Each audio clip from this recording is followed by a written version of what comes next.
오늘은 레위기 23장 23절에서 25절의 말씀을 가지고 납발절의 영적 의미라는 제목으로 은혜를 나누고자 합니다. 다음 주일인 9월 25일 저녁부터 유대력으로 5783년 신년인 납발절이 시작이 되어서 3일 동안 27일 저녁까지 지키게 됩니다. 유대력으로 이 율리우스 태양력을 따라서 기원전 3761년을 천지 창조일로 계산해서 서기 2022년은 히브리력으로 5783년이 되는 것입니다. 그래서 이번 금요일 집회는 납발절 집회로 새로운 창조의 해요, 새 능력의 겉옷을 받는 집회가 되기를 원합니다. 지난 2년 동안 하나님께서 보내주신 사람들이 훈련될 때 3분의 2는 중도에서 탈락하고 3분의 1만 지금 준비되는 이 시점에서 새로운 하나님의 역사를 우리가 기다리고 있는 것입니다. 이번 터키 소아시아 방문, 터키 하니까 특별히 그런 말 같은데 그게 아니고 터키, 투르키에라고 하는 이름이 바뀌었어요. 올해부터 이름이 바뀌었습니다. 그래서 전 세계 사람들이 터키 그러는데 투르키에라고 하면 바꾸기가 좀 시간이 걸리겠지만은 투르키에 공화국이다.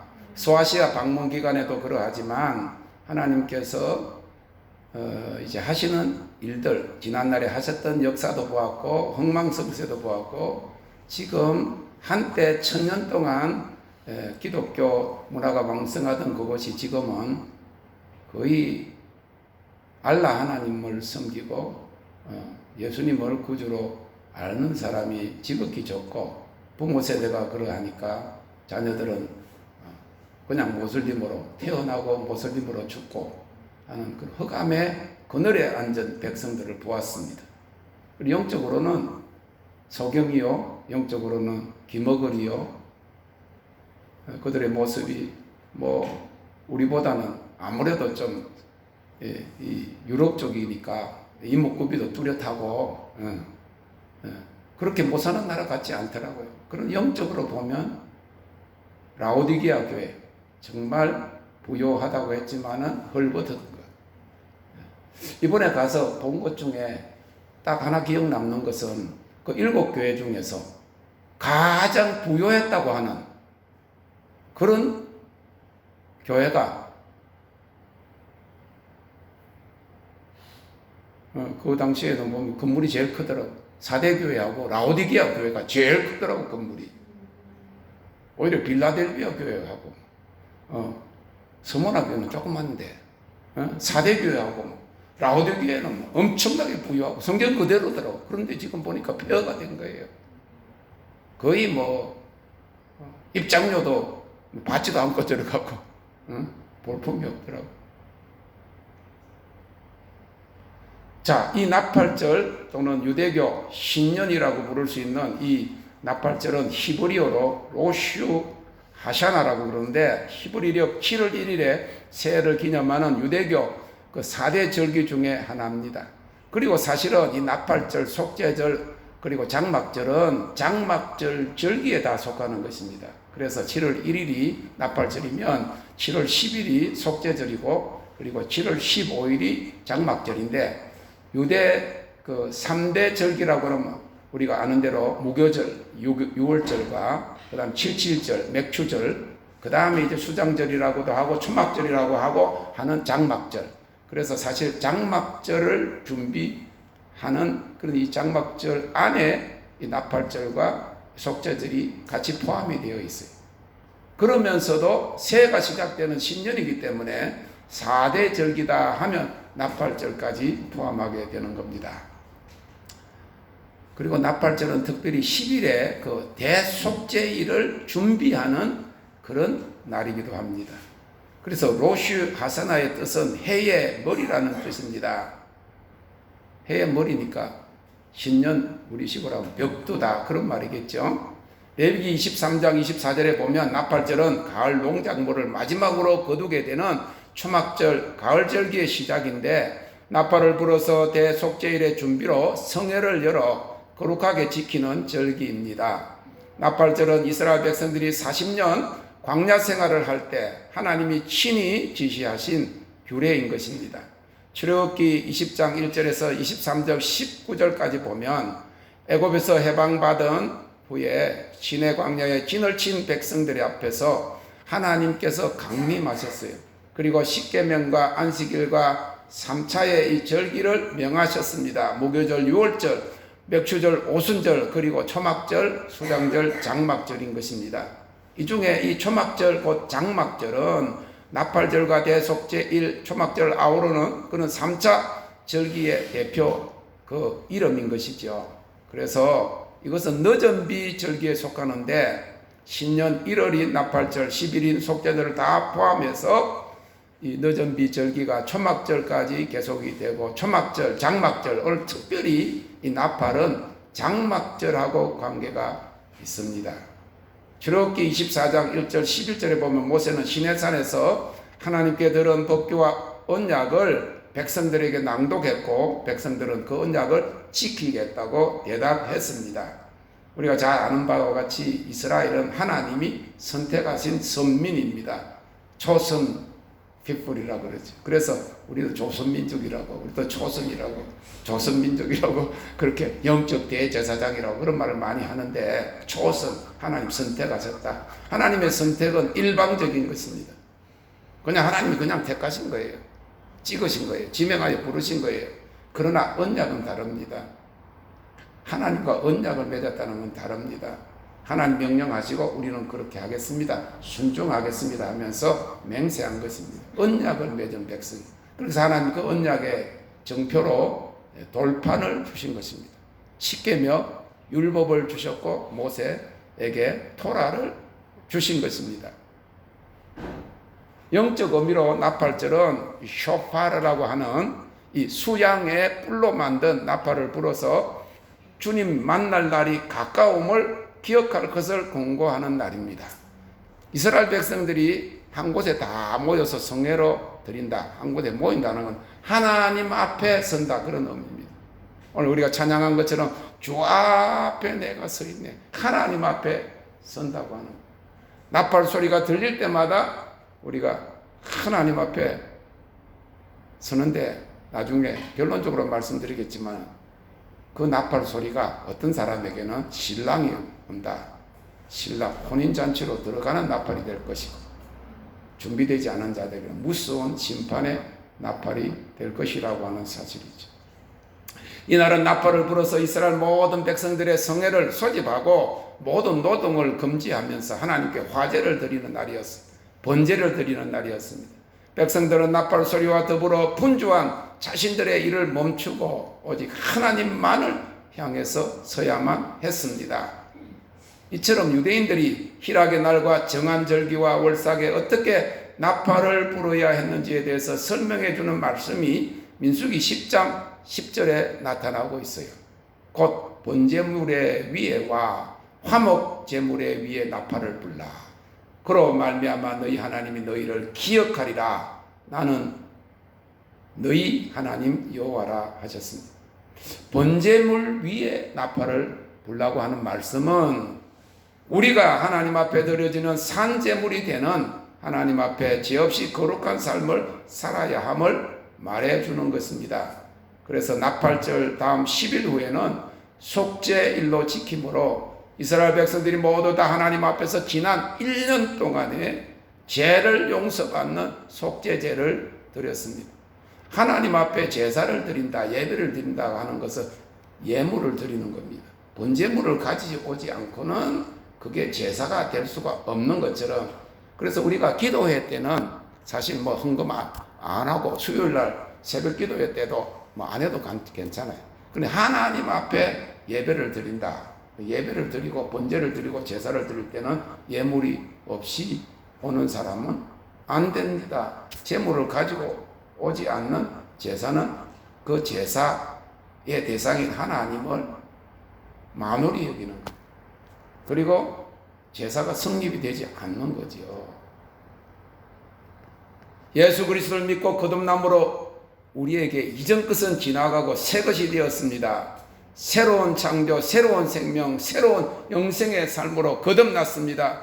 그리고 예수님께서 우리를 위해서 영원한 속죄 제물이 되셔서 우리가 구원을 받고 하나님의 자녀가 되었습니다. 우리 몸을 하나님이 기뻐하시는 산제물로 드리는 삶을 살아가게 하신 것입니다. 그러므로 이 나팔절을 맞이해서 우리 마음재단에 다시 한번 하나님의 나팔이 불려지기 원합니다. 저기 나팔이 있는데 내가 오늘 여기 가져왔는데 좀 절제를 해야 되겠지만은 자고 있더라도 거기다 귀에다 대고 나팔 소리를 하면 신경질이 날 정도로 팍 일어나서 반응을 하는 겁니다. 나팔을 부는데 자고 있을 사람이 없어요. 그것도 자기 바로 앞에다가. 여러분, 나팔절에는요, 백성들이 다 재물을 가져와 가지고 재물 위에다가 나팔을 부는 거예요. 재물이 뭡니까? 여러분들이 재물이잖아요. 여러분들 심장. 이 인디안이나 옛날 고대 부족들 보면요, 적을 잡으면요, 심장을 꺼내가. 심장을 심지는 뭐 질근질을 씹어 먹기도 하고, 심장을 그렇게 불태우고 그런 거. 그래서 하나님 앞에 번제를 드릴 때는 내장까지 다 태워 드리는 거예요. 뭐만 빼고 그런 것이 없어요. 다 불살라 드리는 것이다. 우리는 그러잖아요. 이름 없이 빛도 없이 뭐 하면서 노래는 잘 부른다. 나는 가리라. 막 눈물을 질질질 흘리고 그러잖아. 응? 오늘 아침에 제가 영상을 봤거든. 그거 올리면 안 되겠더라고. 그래서 영상 없는 거, 얼굴은 안 나오는 거, 어느 교회라고 적혀지지 않은 거를 올렸어요. 왜? 보면 은혜가 안 되니까. 어디다가 나팔을 불어야 하니까 우리 심령에다가, 우리 이마에다가 이 각인이 되도록 나는 제물이다. 하나님 기뻐하시는 거룩한 산제사로 리빙 세크리파이스 드려야 된다. 그런 고백을 위해서 이스라엘 백성들은 가지고 온 모든 재물 위에다가 제사장들이 막 나팔을 막 부는 거예요. 그것은 잠자는 영혼을 깨우고 신랑이신 우리 주님의 오심을 준비하라고 하는 나팔 소리임을 믿으시기 바랍니다. 그래서 옛날에 부흥회 할 때는요, 박수 치면서 악기도 없고 그러지만은 뭐 드럼도 없고 뭐 얼마나 박수를 주 예수의 강림이 가까우니 저 천국을 얻을 자 회개하라. 주 성령도 너희를 부르시고 무천사도 나와서 영접하네. 빠르게 이러면서 막 얼마나 힘써도 뭐 눈물 흘려도 뭐 그러다가 안수도 하고 그러다가 막 회개에 대한 복음의 말씀도 강하게 외쳤어요. 지금은 그렇게 하면 안 나와. 그렇게 하면 싫어. 복 주고 위로하고 잘 될 거예요. 하늘에 상급이 많을 복음이 아닌 거예요. 회개하라 천국이 가까웠느니라 한 것이 주님의 복음이요. 세례 요한의 복음이에요. 아니 이번에 우리가 사도 바울이 전도한데 에베소 가고 다 이렇게 돌아봤는데 야 그런 생각 안 했어요? 지금도 이렇게 사람들이 복음 전하려면 다 예수도 안 믿는데 막 잡아 죽이고 그런다고 2010년 전에 그런 일이 일어났고 3년 전에는 한국 선교사도 괴한한테 총 맞아가 죽고 그랬는데 지금부터 2000년 전에 거기에 완전히 미신 섬기고 제우스 신 아폴로 신 섬긴 사람한테 전도했다가 그러니까 바울사도 막 두드려 맞고 막 죽은 줄 알고 성 밖에 내침을 당하고 그런 일을 당했다. 보통으로 그 복음을 전하겠느냐 그 말이죠. 그런데 왜냐 그런가 하면 그게 나팔인 거예요. 나팔이라는 거예요. 우리가 육적 유대인의 흡수는 아니지만은 이스라엘의 회복을 기도하고 주님의 재림을 기다리는 마지막 부흥의 비전을 받은 교회들은 하나님께서 본래 선민으로 택하신 유대민족의 절기를 따라서 그 영적 의미를 생각하며 그 타임라인에 맞추어서 영적 신앙생활을 하는 패턴이 전 세계적으로 확립되고 있어요. 그래서 다음 주일을 새해가 시작되는 감사를 드리는 주일이 되면 좋겠어요. 우리가 세상 사람들 1월 1일 날 뭐 그러고 또 음력도 지키고 연달아 지키니까 미국에서는 더군다나 더 그래. 한국 명절을 잘 뭐 별로 지키지도 않지만 여기도 보면 사실은 음력을 따라서 그게 진짜 뭐 잔치하고 그러잖아요. 뭐 1월 1일은 그냥 새해가 됐다 뭐 이렇게 하고 젊은 세대는 좋아하는지 모르지만 그렇게 의미가 갈라진다고 하면 어떻게 보면 성경에서 명한 나팔절을 새해로 영적인 신년으로 우리가 주님의 오심을 준비하는 그런 절기가 되면 좋겠다 그런 생각을 하는 거예요. 가장 먼저 나팔절의 영적 의미는 예수님의 재림으로 말미암아 영적인 신년이 시작됨을 의미합니다. 나팔절을 유대의 종교력으로는 7월 1일, 민간적으로는 1월 1일에 해당되는 날에 지키는 데에는 세 가지 영적 의미가 있어요. 첫째는 구속의 완성을 의미합니다. 주님의 재림으로 이 땅에서의 하나님의 구원 사역이 완성되고 종결되는 날을 의미한다 할 수 있어요. 두 번째로 새하늘과 새 땅에서의 출발을 의미합니다. 이 땅은 없어지고 새하늘과 새 땅, 새 예루살렘 성이 오는 거예요. 그래서 우리가 주 안에서 구원받고 영생으로 옮긴 하나님의 자녀들은 끝이 없어요. 시작은 있어도 끝이 없습니다. 그 말이 맞죠? 영원한 심판은 끝이지만 영원한 생명, 영생으로 들어가는 거예요. 주님의 재림으로 새하늘과 새 땅에 새로운 출발을 하는 것을 의미한다고 할 수 있습니다. 세 번째로 천국에서의 영원한 안식이 시작됨을 의미합니다. 예수님의 재림을 상징하는 나팔절은 천국에서의 영원한 안식이 시작됨을 의미하는 것이죠. 그래서 이 나팔 소리는 그 영적 의미는 궁극적으로 결론적으로 이 시대를 사는 우리에게 예수님의 재림을 알리는 소리를 의미하는 것이죠. 고린도전서 15장 51절에 보면 예수님의 재림을 알리는 나팔 소리를 마지막 나팔로 표현한 것은 계시록 11장 15절에 일곱째 천사가 부는 나팔과 연관이 있습니다. 계시록 8장 6절 11장 19절에 보면 일곱 나팔에 대해서 기록하고 있는데 그 중에 첫 번째부터 여섯 번째까지 나팔 소리는 재앙을 알리는 소리예요. 마지막 일곱 번째 나팔 소리는 예수님의 재림을 알리는 소리입니다. 재림을 알리는 나팔 소리가 나는 날 하나님의 구원의 비밀이 이루어지게 된다 그랬어요. 계시록 10장 7절에 일곱째 천사가 소리내는 날 그 나팔을 불게 될 때에 하나님의 비밀이 그 종 선지자들에게 전하신 복음과 같이 이루리라 하였습니다. 그래서 이 주님의 재림을 알리는 나팔 소리가 나는 날, 적 그리스도의 세력에 대한 일곱 대접 심판이 본격적으로 시작되면서 주의 종들을 통해서 전파된 복음, 주의 종들이라는 것은 구약의 선지자들과 신약의 사도들과 선지자들을 말하는 것입니다. 그 구원의 비밀이 성취됩니다. 그리고 우리가 이 주님 재림이 임박한 이 마지막 때에 이 하나님의 비밀인 구원의 복음을 전할 사명을 받은 종들인 줄 믿으시기를 바랍니다.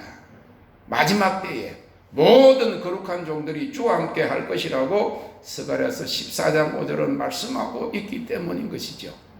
그러므로 우리가 잠자는 영혼들을 깨울 그 나팔입니다. 가족을 깨울 나팔입니다. 하나님을 알지 못하고 죄악의 짐을 자고 있는 우리 형제, 자매, 친구와 친척과 이웃과 우리 민족과 이방 나라와 백성들을 깨울 나팔임을 믿으시기 바랍니다. 요한계시록 1장 10절에 이번에 방문한 에베소 교회 앞에 있는 반모섬에 유배된 사도 요한이 성령에 감동해서 자신의 귀에서 나는 나팔 소리와 같은 큰 음성을 들었다고 했습니다. 여기 보면 나팔이 아니고 나팔 소리와 같은 큰 음성이라고 했어요. 마태복음 25장에 나타난 열처녀 비유를 보면 슬기로운 5처녀와 미련한 5처녀들이 다 졸며 자고 있었을 때에 밤중에 신랑이로다 맞으러 나오라 하는 소리가 곧 예수님의 재림을 알리는 나팔 소리인 것입니다. 여기서 분명히 보면 많은 경우에 이걸 천사들이라고도 해석을 하지만 분명히 보면 자지 않고 있던 그룹이 있었다는 거예요. 그것을 엘리야의 영으로 올 이미 하나님께서 마지막 때에 남은 자들을 깨울 특별한 그룹인 것을 볼 수가 있습니다. 이 나팔절 절기와 주님과 함께 영원히 거하는 의미의 장막절 기간에 우리가 기도한 가족들의 영혼을 깨우는 나팔이 되시기를 바랍니다.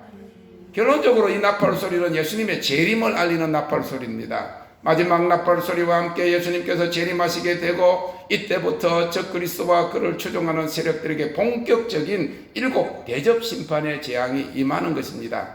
특히 이루리라 하는 말은 완성하다, 빚을 청산하다 하는 그런 뜻이에요. 하나님의 구원 계획이 끝까지 남김없이 성취될 것을 보여줍니다. 이 나팔 소리는 또한 계시록에서 성도의 부활과 휴거를 상징합니다. 주님의 재림을 알리는 나팔 소리가 날 때 성도들이 부활하여 공중으로 끌어올라가 재림하시는 주님을 영접하게 되는 것입니다. 마태복음 24장 31절에 주님의 재림을 알리는 나팔 소리가 날 때 천사들을 시켜 구원받은 성도들을 한 곳으로 모은다고 했습니다. 그래서 오늘 우리가 찬양한 것처럼 하나님의 나팔 소리 천지 진동할 때에 예수 영광 중에 구름 타시고 천사들을 만국 모든 곳에 보내어 구원 얻은 성도들을 모으리. 할렐루야. 선물을 주는데 이름을 불러가지고 선물 주고 수료식 하는데 상 주고 그럴 때 이름 빠지면 평소에는 열심히 안 했던 친구도 섭섭하지. 안 그래? 응?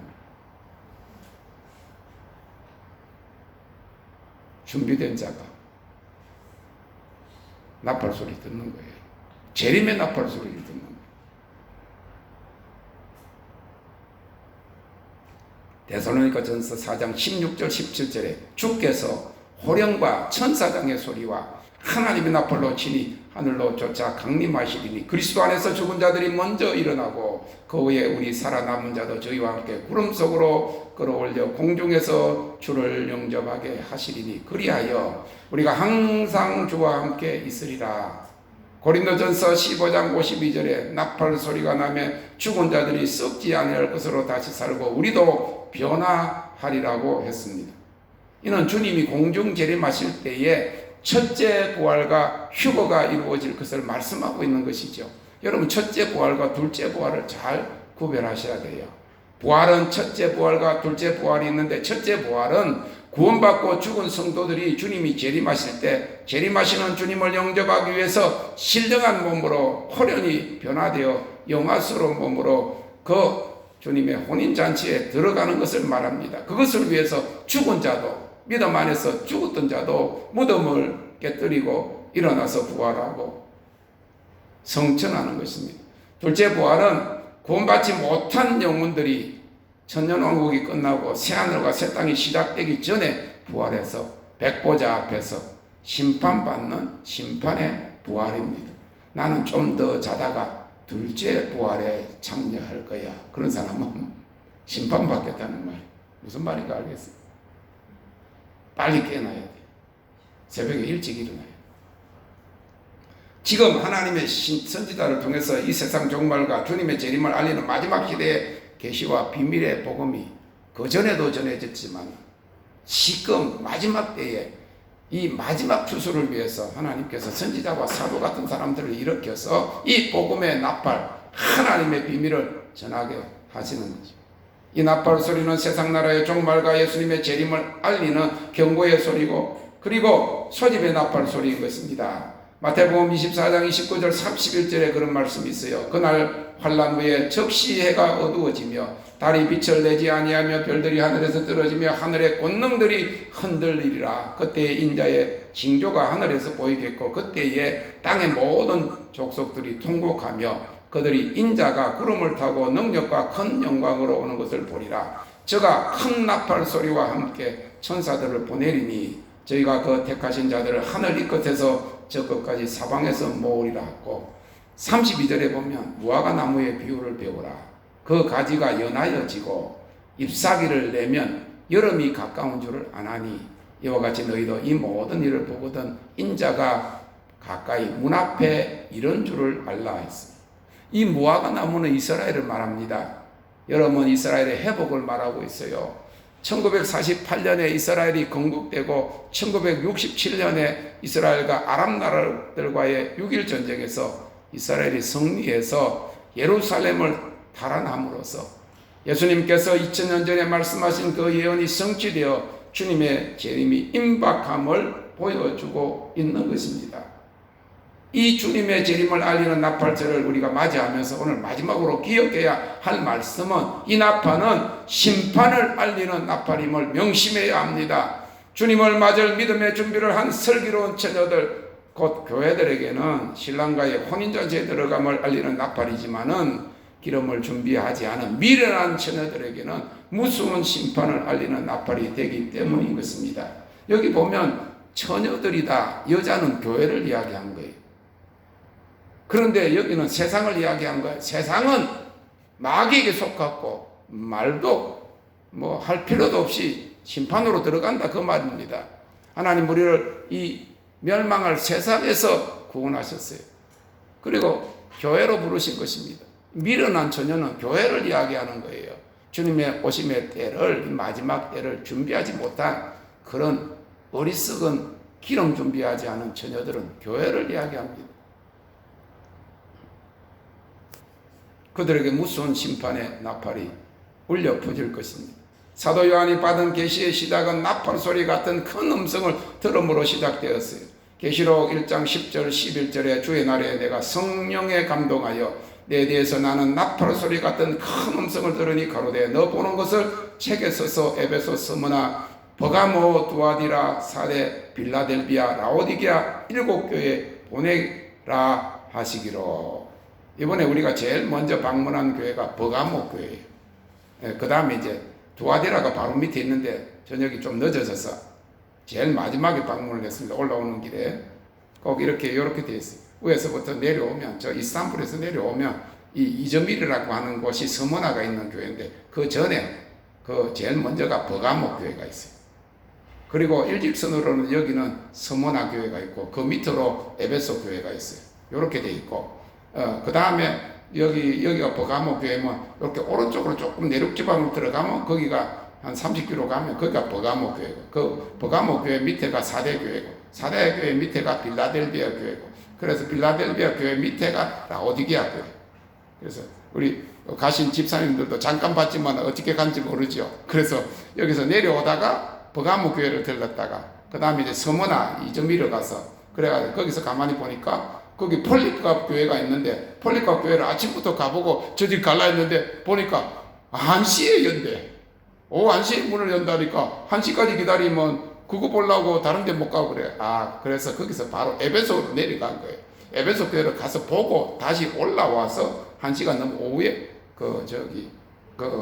서머나 교회를 폴리캅 교회를 잠깐 보고 그 사로 더 자고 그 다음에 다시 사대로 내려와서 사대교회, 그 다음에 빌라델비아 교회 거쳐서 그 다음에 라오디게아, 바로 사대교회로 왔다가 그 다음에 라오디게아 교회로 올라왔다가 올라가면서 빌라델비아 교회 갔다가 처음에 못 간 두아디라 교회까지 가서 이렇게 올라왔거든요. 7교회. 그런데 이 7교회는 성경학자들이 이렇게 해석을 해요. 자, 에베소 교회 시대가 있었다. 서머나 교회 시대가 있었다. 두아디라 교회 시대가 있었다. 이 시대별로 지난 2000년 교회 그 상을 이야기하기도 하지만 이 또 현 세대에 그렇게 이야기를 할 때 1900년도 중반에 이미 라오디게아 교회가 시작이 됐다. 우리가 태어나기 전부터 시대적으로 분류를 하면 라오디게아 교회의 그 시대에 우리가 살고 있는 거예요. 그리고 지금 전 세계에 있는 교회들이 다 에베소 교회부터 라오디게아 교회까지 7교회의 형태를 다 가지고 있다는 거예요. 첫사랑을 잃어버렸고 실상은 살았다고 하나 죽은 교회고, 부유하다고 하나 가난하고 헐벗었고 부끄러움은 주님이 뜨거움을 이번에 라오디게아 교회에 가면서 이제 잠깐 이렇게 보니까 가이드가 따로 없어가지고 가이드가 이야기를 해줘야 되는데 가이드가 없으니까 잠깐 거기 있는 걸 가지고 이렇게 잠깐 나눴는데, 거기 보면 히에라볼리라는 데가 있어요. 거기 보면 온천인데 그 산이 막 완전히 하얗게 섞여서기더라고. 거기서 목욕을 해봤더니 샤워를 했더니 뭐 물이 뻑뻑해가지고 아무리 좋은 시험벌을 해도 막 거기 사람들은 저는 인도에 있을 때 1년 반을 인도 네팔에 석회물을 그냥 먹었어요. 그래가지고 물을 끓이면 그게 하얀 게 붙어요. 그게 산을 이루었더라고. 그랬는데 그걸 먹어가지고 1년 반 선교지에 있어가지고 33살 4살 됐을 때 한국을 돌아왔을 때 풍치가 생겨가지고 생리빨을 9개를 뺐어요. 그래서 제가 선교지 갔다 온 바람에 이빨 9개를 30대부터 이빨 9개를 천국에다 보내놨어. 그래, 우리가 이삿짐을 벌써 우리가 어디 이사를 가려면 미리 그 집에 가서 보고, 그러고 이삿짐을 하나하나 옮겨 놓잖아. 그래서 눈도, 우리 사람은 그래도 아직 눈은 이사를 안 갔는가 봐. 저는 안경 써야 되는데 우리 사람 안경 맞추러 갔더니 안경이 눈이 좋아서 안경을 안 맞춰주는 사람이. 그래가지고 안경 안 끼고도, 저 집에서도 잘 안 보이는, 안경 끼고도 안 보이는 게 있거든요. 뭐 잔잔하게 쓰거나 어디 뭐 밑에다가 뭐 적어놓은 요만한 제품에 적어놓은, 그러면 애들을 부르면 제일 어린 애를 부르면, 애를 보면 그 글을 읽을 줄 아는데 애들이 그는 본데 우리는 벌써 갔다. 교회가 이렇게 한때는 부유하고 막 얼마나 웅장이 돼요. 왜? 터전이 남아있어. 그 사이즈가 딱 있잖아. 그리고 기둥이 막 그냥 또 높고, 와, 4대 교회 갔더니 최고로 웅장하고 최고로 높고, 그죠? 물론 거기에다가 좀 이제 요새 거로 해가지고 뼈대만 있으니까 기둥만 있어요. 거기를 새 거로, 아마 이건 새 거더라고. 그걸 쓴 것도 새 거고. 그런데 그렇게 큰 교회가 4대 교회하고 라오디게아가 제일 큰 교회인데 터전만 오는 사람도 없고. 그래서 이 시대적인 교회들의 상황과 신앙 상태를 말하면서 오늘날의 교회 그리고 들의 신앙의 현주소, 나의 신앙생활의 현주소를 보여주고 있는 거예요. 그렇기 때문에 토아야 네칠이라. 그래서 히아레 볼리의 그 온천지대에서 내려오는 물이 라오디게아까지 오다 보면요, 뜨거웠던 물이 식어가지고 미지근하게 돼요. 또 거기 가면 높은 산이 있어요. 골로새 교회. 그 조금만 내려가면 골로새 교회가 있는데 거기서는 산지에서 찬물이 내려오는, 아주 찬물이 내려오는데 그 도시까지 라오디게아가 오면 그 찬물도 미지근해지고, 왜냐 찬물은 뜨거워져가지고 햇빛에 뜨거워져가 미지근해지고, 뜨거운 물은 내려오다 식어가지고 미지근한, 먹으면 미지근하니까 토아야 네칠이라. 토아야 네친다는 말은 보텀 오브 핏이라는 말인데 불못에 떨어진다. 라오디게아 교회는 불못에 평생, 가장 불쌍한 사람이 평생 교회 나오고 평생 기도하고 평생 헌금하고 예배 드린다고 한 사람들이 불못에 떨어진다. 왜? 뜨뜻미지근하고 뜨겁든지 차든지 하라고 그래요. 가난하고 벌거벗은 모습, 사대교회와 같이 죽은 모습은 아닌지 사도 요한에게 들려진 나팔 소리와 같은 큰 음성이 우리를 깨우는 경고의 나팔이 되기를 원합니다. 잠자다가 심판을 알리는 나팔 소리로 나타나면 안 됩니다. 요한계시록에 보면 7인 재앙과 7 대접 재앙, 7 또 나팔 재앙이 나오는데 그것이 순차적으로 아니라 동시적으로 일어나는데 11장에 보면 7 나팔 재앙의 마지막 7 나팔이 불리면 이제 세상 나라가 그리스도의 나라가 되는데, 주의 이름을 경외하는 자들은 상 주시고 그러지 않은 자들은 멸망시키는 때요 하늘에 있는 하나님의 성전이 열린다. 그래서 하나님께서 구원하실 사람들은 이미 구분하고 이미 부르시고, 남은 나팔 재앙이 끝나고 나면 그 다음에는 무서운 대접 심판이 벌어지게 되는데, 악한 그 마귀에 속하고 하나님을 끝까지 거부한 자들에게 무서운 심판, 죽음의 재앙이 임할 것을 성경은 미리 말씀하고 있다고 하는 사실이에요. 그렇기 때문에 오늘 우리는 주님의 나팔 소리를 듣는 자들이 되기를 원합니다. 여기 12장에부터 7년 대환란의 마지막 3년 만인 후 3년 대환란이 시작될 때 극히 소수의 계명을 지킨 자들, 환란 때에 하나님이 도피처를 통해서 숨겨준 사람 말고는 다 멸망할 것을 이야기를 했어요.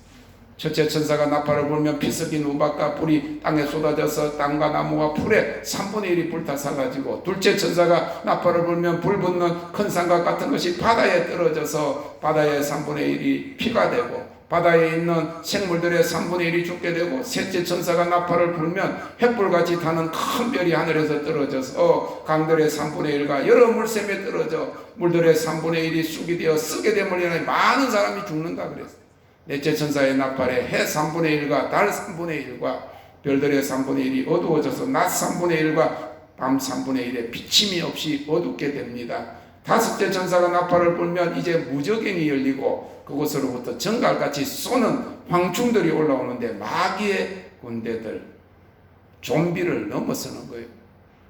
그들이 5달 동안 이마에 하나님의 입맞지 아니한 사람들을 쏘는데, 사람들이 고통 속에 죽기를 원해도 죽지 않고 고통만 받는다고 했습니다.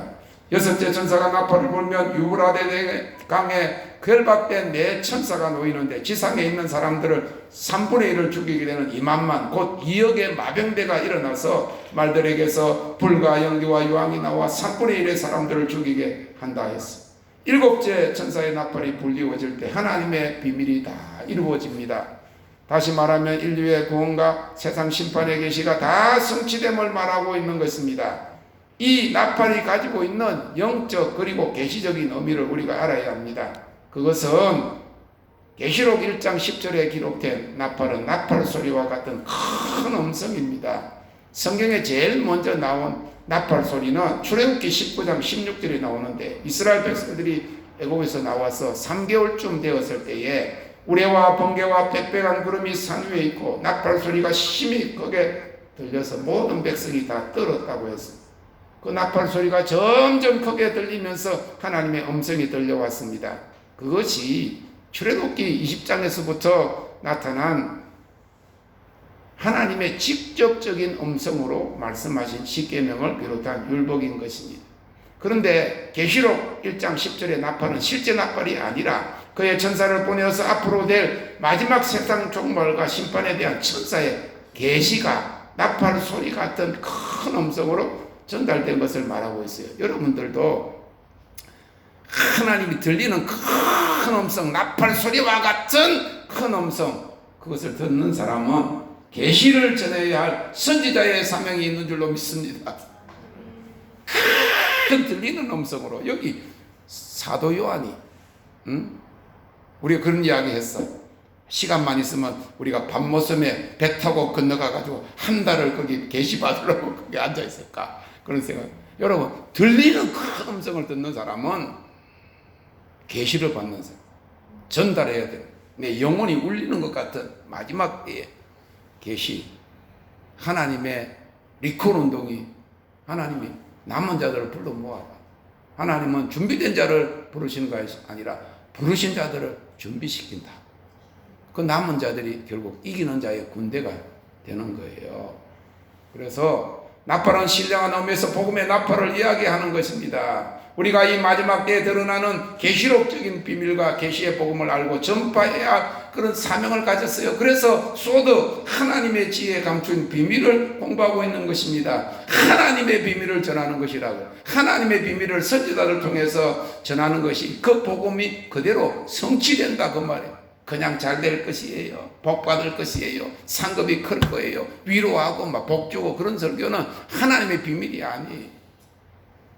사랑하는 성도 여러분, 그러므로 이 나팔 소리는 하나님의 음성요, 복음의 나팔 소리입니다. 지금은 세상 종말과 하나님의 심판에 대한 비밀과 주님 앞에 들림받게 될 휴거와 구속과 영화의 복음을 전파해야 될 때요, 마지막 때에 드러나는 계시록적인 비밀과 계시의 복음을 알고 전파해야 할 사명을 받았다는 것입니다. 두 번째로 성경의 나팔은 어떤 것의 시작을 알리는 의미가 있어요. 계시록의 나팔은 예수님의 재림을 알리는 그런 나팔인 것입니다. 일곱째 나팔이 불려지자 교회 구원이 완성되고 하늘의 성전이 열린 것처럼 어떤 한 단락이 끝나고 새로운 역사가 시작됨을 알리는 영적 의미가 있어요. 그래서 새하늘과 새 땅에 들어가는 구원의 완성을 의미하는 영적 의미가 있는 것입니다. 지금이 깨어날 때요, 지금이 구원의 날임을 믿으시기를 바랍니다. 그 다음에 이어지는 절기가 속죄절입니다. 구약에서는 양과 소의 피로 구속받았지만은 우리는 예수 그리스도의 보배로운 피로 구속받았습니다. 속죄절 다음에 연결되는 절기가 장막절인데 그것의 영적 의미는 하나님이 그 백성들과 함께 계시는 것으로 곧 요한 사도가 본 하늘의 장막이 우리에게 오는 마지막 구원의 계시의 성취로 보는 것입니다. 이것이 예수 그리스도의 재림을 통해서 이루어집니다.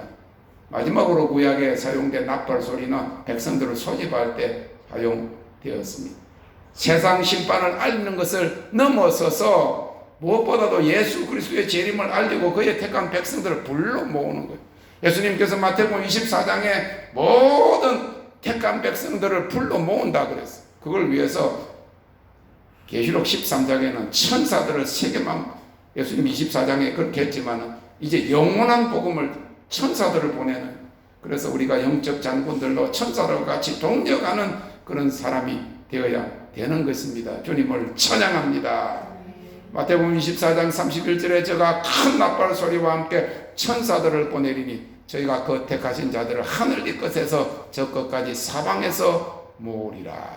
고린도전서 15장 51절에 보라 내가 너희에게 비밀을 말하노니 우리가 다 잠잘 것이 아니오 마지막 나팔에 순식간에 다 호련히 변화하리니.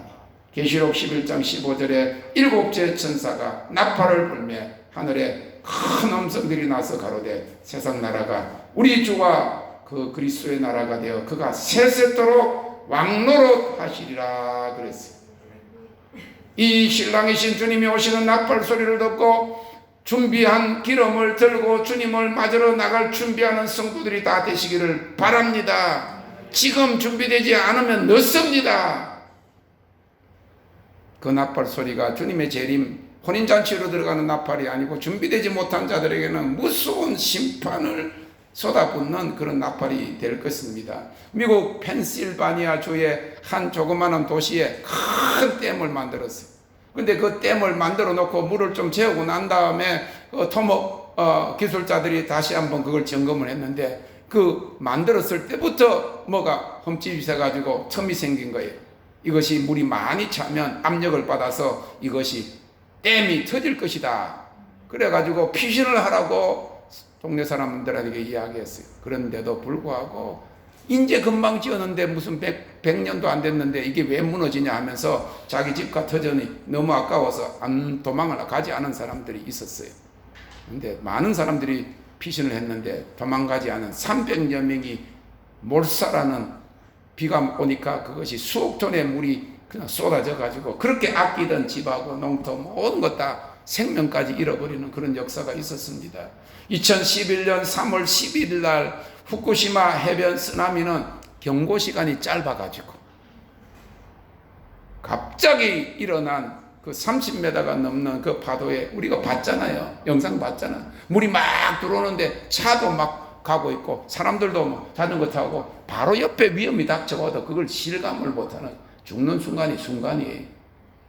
그래가지고 직접 사망자가 15,901명.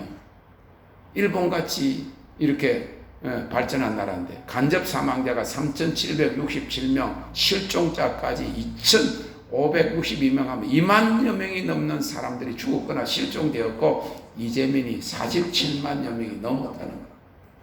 경고 시스템이 미리 경고하죠. 30분만 일찍 경고했다. 그리고 경고가 왔어도 설마 그런 것들을 당해보지도 않았기 때문에 경고 받고도 미지긋미지긋 하다가 많은 사람들이 불이 일어나고 뭐 그렇게 하면요 집에 뭐 가지로 들어갔다가 죽는데 집에 뭐 보물 그런 거 가지로 들어 자기 생명이 빨리 나와야 되는데 그 한 1분 2분 사이에 집에 뭐 가지로 들어갔다가 나오지 못해 죽는 게 그게 롯의 가정인 걸 우리가 볼 수 있잖아요. 하나님이 노아 때는 물로 심판했지만 마지막 때는 불로 심판을 하실 거예요. 오늘 나팔 소리를 우리가 들을 수 있기를 주님의 이름으로 축원합니다. 경고의 나팔. 그리고 준비된 자들에게는 혼인잔치에 들어가는 그 영화로운 나팔이 될 때까지 할렐루야 그 나팔 소리가 들리면 호련히 우리가 변화되어서 주님의 혼인잔치에 들어가고 주님을 얼굴과 얼굴로 맞게 되는 준비되는 성도들이 되시기를 주님의 이름으로 축원합니다. 이번 나팔절을 맞이하면서 깨어서 기름을 준비하고 이 주님 오시는 소식의 나팔, 하나님의 비밀인 복음을 만방에 전하는 우리 하나님의 하리온의 선지자들과 거룩한 종들이 되시기를 주님의 이름으로 축원합니다. 땡큐로 주님을 찬양합니다. 할렐루야.